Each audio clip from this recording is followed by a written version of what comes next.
Hi, I just finished work and I forgot that I needed to film this.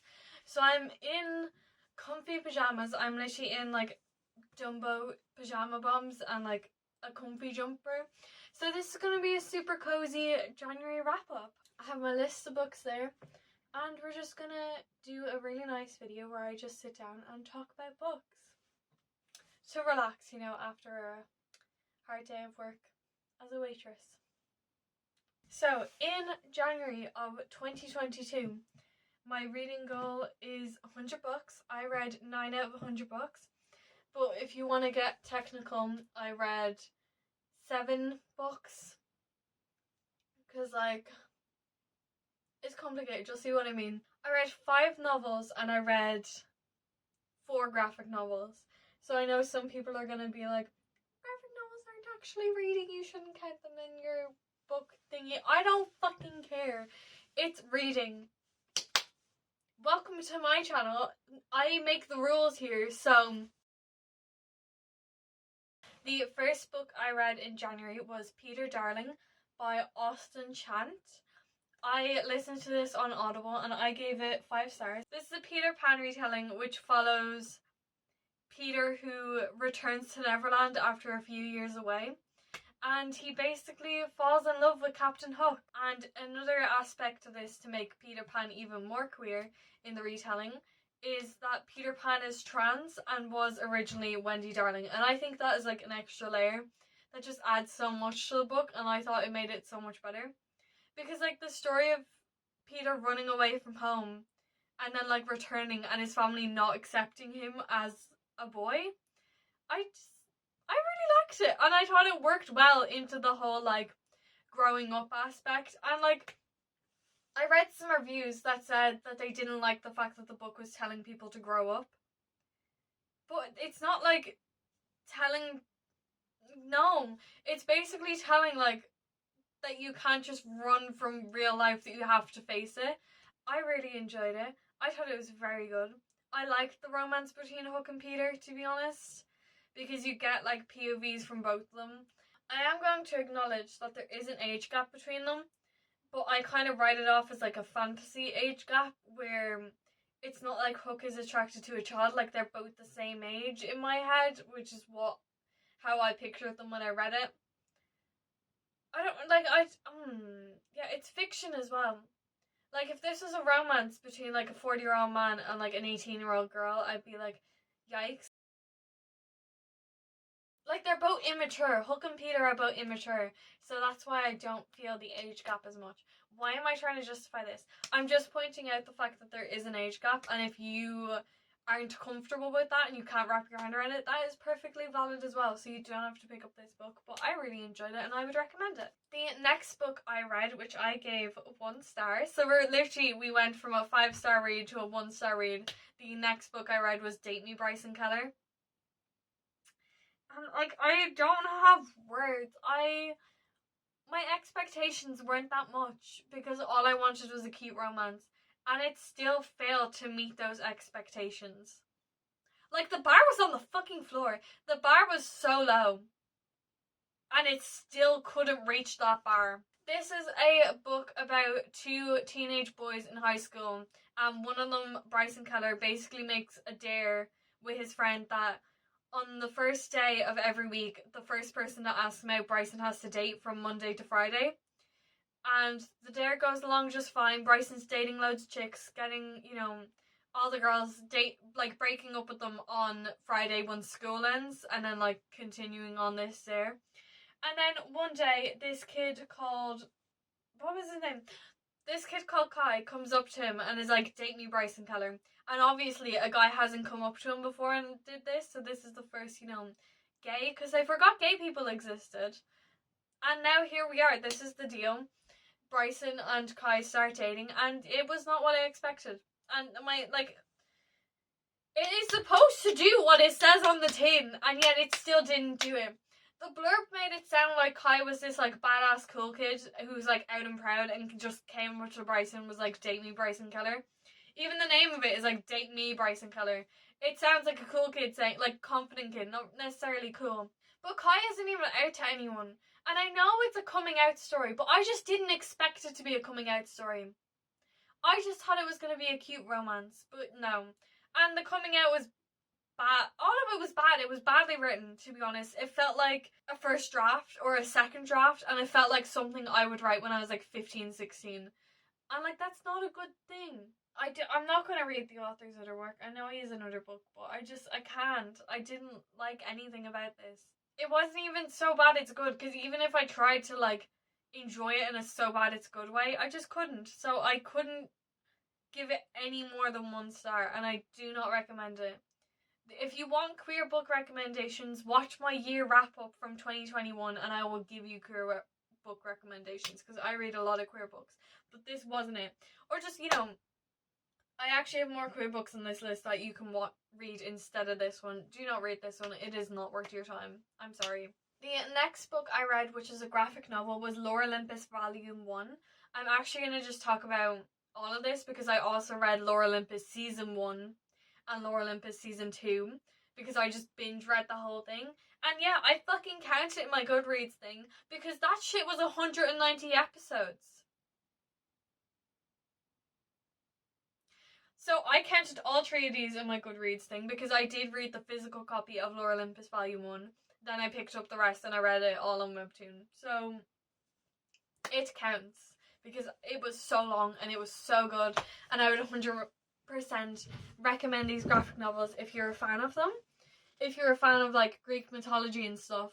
And I'm trying to get into Greek mythology, and these books really help me because it like explains the myths well. And then it also like, I also watch like YouTube videos explaining the Greek mythology myths that were involved in this, and it helped with my enjoyment of it. What's this book about? This is a Hades and Persephone retelling from Greek mythology, and it basically starts when Persephone and her roommate Artemis go out drinking at a party. Through some shenanigans, Persephone ends up drunk, like full on no memory, embarrassing drunk in Hades' car, and ends up like at Hades' place because Hades doesn't know where she lives. And then their friendship develops from there, and obviously, if you know the myth, their relationship develops from there. Rachel Smith also touches on other Greek mythology myths in this, such as Psyche and Eros, and also, like, Eros is my favourite, and I would love a bestie like Eros. He is hands down one of my favourite Greek gods in this, because I do not know the rest of Greek mythology. My knowledge of Greek mythology is very slim. I know Song of Achilles, Lore Olympus, and Percy Jackson. That's as far as my knowledge goes, and some YouTube videos here and there. And also, in Lore Olympus, she is not his niece. She is not Zeus's kid, because Demeter made Persephone by herself, basically. If you know Greek mythology and that's something you're afraid of, is that it's literally an uncle and his niece. It's not. She fixed it. There is still an age gap between them if you're on age gaps. And there's like, Hades does feel guilty about it, and Hades like panics about it because he obviously has a crush on her and he obviously likes her. Persephone is like surprisingly okay with it. Persephone is just like has a moment where she's like, he's that old, and then is like, okay, he's a dilf though, so who cares? This whole series though is basically like the Greek gods but put in like a modern setting where they're all wearing like modern clothes, they all have cell phones and shit, and it's very entertaining, and I would 100% recommend it if you're into if you're one, into Greek mythology, and if you're two, into graphic novels and you want to find more to read. I would 100% recommend Lore Olympus. It also won the 2021 Goodreads Choice Award for Best Graphic Novel, and it fucking deserves it. That's the reason I picked it up, is because I saw it won that and I was like, who is she? What did she do? Why does she deserve it? And she deserves it, so I would recommend it. The next book I read was You've Reached Sam by Dustin Tao. I gave this book 3 stars. The reason I made that face is, even though it's an average rating, is because when I started reading it, I thought it was going to be 5 stars, but instead it dropped to 3, and I was very disappointed about it. This book follows a girl called Julie, who, after her boyfriend Sam dies, she calls him one night to try and deal with her grief, and he ends up picking up the phone. And then they realise that the two of them can communicate this way through phone calls. Even though he's like dead, it's a way for her to talk to him. And it's basically, they get this second chance so they can say goodbye, because he died in a car crash and she never got to say goodbye to him. I really liked the start of it. I thought the start of it was really good because you get a good mix between the past, which is Julie and Sam getting together, and then the present, which is Julie having lost Sam and trying to deal with like boring high school shit and like trying to get her life back on track and like college applications and stuff. But then like halfway through the book just kind of like gets boring. Like, because I feel like it lost focus away from Julie and Sam, but at the same time didn't focus too much on them, where we didn't get to develop the side characters. Apart from like Oliver, who I really enjoyed, but the rest of their friends and stuff, I just didn't feel like I connected to them.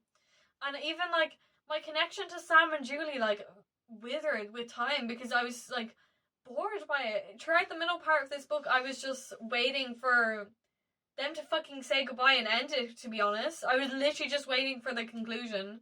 I did enjoy the ending of the book though, so that's when it picked up. It's good for the first bit and it's good for the last bit. So it feels like the start and the end of a 5-star book, but the middle just drags it down to be like a 3-star book, and it's really irritating.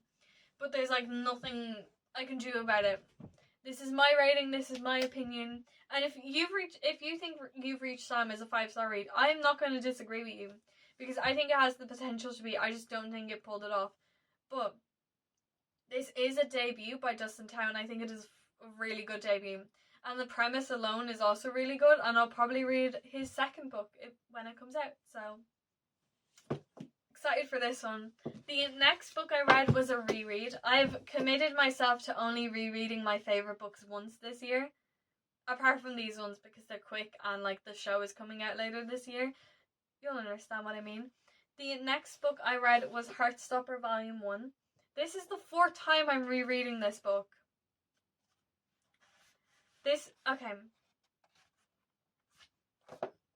is a graphic novel by Alice Oseman about 2 boys in high school who meet and fall in love. And that is all I need in my life. And I was feeling sad, I was stressed, so I picked up this and I started rereading it again. And it makes me feel so much better. It is pure escapism, and it literally just makes me feel fuzzy inside, and I love it so much. And these are the only ones of my favourite books that I'm going to allow myself to reread more than once this year. Because I deserve it, and also the show comes out later on this year, so I feel like, I've read this in January, so I'm probably going to reread it again right before the show comes out. There's no reason. I know the whole plot off by heart. It's just because I love the story so much, and the art as well. The art is very cute, and that's also why I want to, reread them all the time. I've talked about this enough on this channel, and this channel doesn't have that many videos on it, so that's, sad. The amount I talk about Heartstopper for the little of content I have is, unbelievable. But this is just a sign that you should go and read it, so go and read it. The next book I read was If This Gets Out by Sophie Gonzalez and Cale Dietrich. I don't know if I'm pronouncing that right, but, this is a YA romance, was it? It's YA anyway, and I think it was romance about 2 boys in a band who are best friends to lovers and fall in love. But because of restrictive record label things and management, they can't come out to the world, and their management team is basically like, it's great that you're together, but can you just not act gay in public? Thank you, peace out. And I gave this book 3 stars. Again, I was disappointed. Why are they... I started this year off so good with Peter Darling. And then, I just kept getting let down by books. Apart from Lore Olympus. I gave Lore Olympus Volume 1 4 stars. I gave Lore Olympus Season 1 4 stars. And then I gave Lore Olympus Season 2 5 stars. Because I was addicted to the series at that point, and there was no way I was not going to give it 5 stars. I talked about it in the last video I did, which was an unboxing, and now I'm going to talk about it again. I really liked the 2 characters at the start of this book, Ruben and Zach, because they felt so different. Ruben was basically aware that he was gay and aware that he had a crush on Zach. Zach, meanwhile, is the definition of a bar disaster. And we all know that they're my favourite characters and things because I am also a bi disaster. So it is lovely to see representation of me in books. But like the problem came surprisingly after they get together and after Zach realises he's bi, because the problem switches between ooh, angst, are they gonna get together, to ooh, angst can't come out, lol, like homophobia is real. And it just didn't work for me. Not the like tackling homophobia aspect, the fact that like, here's what didn't work. The two characters felt the same then. When you took away Zach's bi disaster panic, he felt the same as Ruben. Where in the POVs, I have kept having to go back to the chapter titles to figure out whose head I was in. I'm like, that's not a good thing when there's only two perspectives. I should know at all times when I'm reading a multi-POV book whose head I'm in, just by the way they say things and describe things. But in this, I just couldn't tell. I did like, though, the other members of this band, Angel and... Is his name John? Or am I just... His name was John! Oh my god, I got it right! I did like the other members of this band, John and Angel, so like I did like the characters. It just like, I couldn't tell who was who halfway through the book. And the ending as well. The ending just didn't do it for me. I felt like there was a lot of plot points that I thought were going to happen because they were set up for them to happen and they just didn't happen. And like, don't get me wrong, I know they set it up for the ending and everything, but I just expected more. I'm somehow like, they somehow wrote too much and then at the same time didn't write enough. Like, it just feels very unfocused. Again, I gave it 3 stars though, so I did still find it enjoyable and I do recommend it if you want to read this kind of thing. I have Sophie Gonzalez's other books as well. I have Perfect on Paper and Only Mostly Devastated, so I am planning on reading those as well because I like the writing style. I really enjoyed the writing style. I just think the story elements didn't work for me. And like, I still find Zach and Ruben cute, but they're not like my all-time favourite characters, and I don't see myself rereading this book in the future. But I did still enjoy it for what it was, and if you like the premise, then I would recommend it because that's why I bought it. So the final book on this list that I have to talk about is From Blood and Ash by Jennifer L. Armentrout. I listened to this on Audible and I gave it 2 stars. Oh.